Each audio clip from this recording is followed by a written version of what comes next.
Stop pretending that being a victim is something to strive for. I'm going to let you guys know something, okay? A little bit about my past, because if I can live through my past and not be a victim, so can you. So, I was born into a household where my father was particularly violent. My earliest memory, one of a handful that I actually have, is my mother begging for her life. At 12, my father was charged with a federal crime, and my testimony put him there. I was teased relentlessly in school. People jumped out of my way, had to move states. I was a depressed teenager, was molested as a teenager by somebody I thought I could trust. I found drugs, became a addicted adult, life of crime. I was raped in there, ended up going to prison. Now, my going to prison is a result of my own actions, okay? So all that stuff that happened in my past does not remove that I'm still responsible for my choices. Now, when I got out of prison, things started to get better.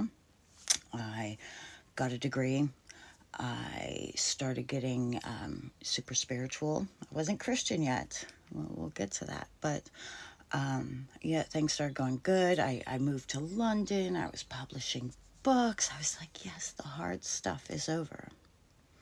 2 years ago, almost to the day, as of the time of recording this video, this happened. Okay.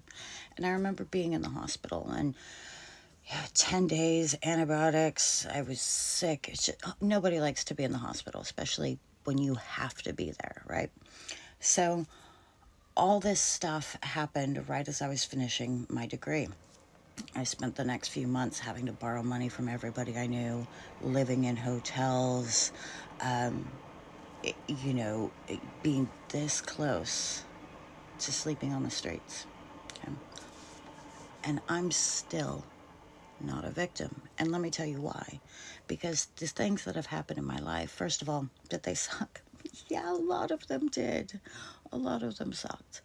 But they've made me stronger. They've made me more resilient. I mean, if you guys knew what it takes for me to have a bad day because I've gone through all that, like 98% of my days are pretty phenomenal because I know what it is to really suffer, to really have pain.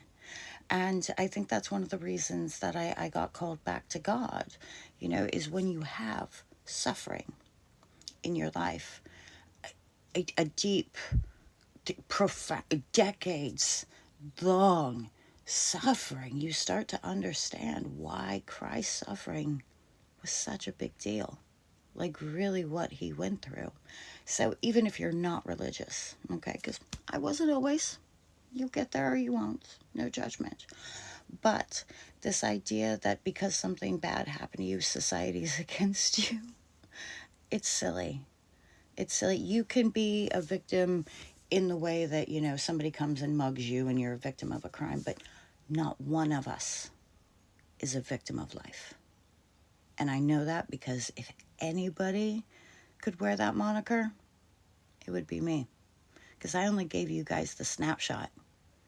So today, don't strive to be a victim. Strive to overcome. Strive to be like, yes, you know what the world gave me? I don't know if I'm allowed to swear on TikTok or, YouTube, wherever this is going, but life gave me a bunch of BS and I'm overcoming it. That's what we should be striving for, not, I'm a victim, poor me, woe is me, woe's me. You're not a victim. You're not. It's happened to you, I'm sure. But you're not a victim. And neither am I.